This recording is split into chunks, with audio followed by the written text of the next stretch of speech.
Mr. Team Leader. Saan banda yung bypass dyan? Sinundan nyo si Kilaw, si Louie Kilaw from the establishment. Lumabas siya nagmotor. Is it not a bypass or is it not a hot pursuit principle? Sige daw. Hindi ko po masasabi po, Your Hindi mo Honor. masasabi. Kasi sinundan nyo siya. Nung lumabas siya sa bahay o sa establishmento, nung napakita sa CCTV, 1 minute, 1 hour, 1 o'clock and 31 minutes in that May 11, sinundan nyo sila. Sinundan nyo siya. Ibig sabihin, walang bypass based on the CCTV nakikita. Ngayon, pinapalabas nyo may bypass. Alam mo, lalabas din ng katotohanan dyan.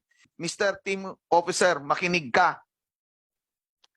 Yes po. Dalawa lang yan. Alam mo ba hindi? Alam mo hindi. May narinig ka ba about bypass? Wala pa. Kung ano ang definasyon ng korte niyan, Korte Suprema. Hindi mo alam yan. Ang bypass, pwede yan by way of entrapment or instigation. Instigation, example niyan, inutusan nyo si Kilaw, Mr. Kilaw, may mark money, bili ka ng drug doon. Illegal drug. Pagbili ni Kilaw, doon sa nagbebenta ng droga, pag-report niya sa iyo, bibigyan niya yung drug paraphernalia or illegal drugs, huhulihin niyo si Kilaw. And that is instigation. Ibig sabihin, illegal yan. Si entrapment, pupunta ka doon kay PIDEA, kukuha ka ng information kay PIDEA, kukuha ka ng listahan.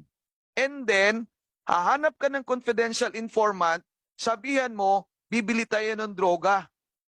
Yun naman ng bebenta ng droga, walang alam na yung pusur buyer is a police officer.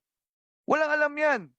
Kaya nung pupunta si police officer, pusur buyer, sa drogista, sa seller, bebenta siya, kuha siya ng pera, mark money, sisignal ka ngayon sa team mo. Huhulihin na natin. That is the way of entrapment. Walang pwedeng bypass outside dyan. Dalawa lang yan. Illegal or legal.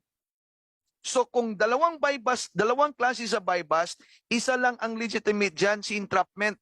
Wala nang ibang bypass na maging legal, si entrapment lang. Ito sa inyo, hindi na nga bypass, ayaw nyo pang aminin na hinahabol nyo siya. It is as if you are in hot pursuit situation. So saan ang panalo ninyo? What is happening to you now?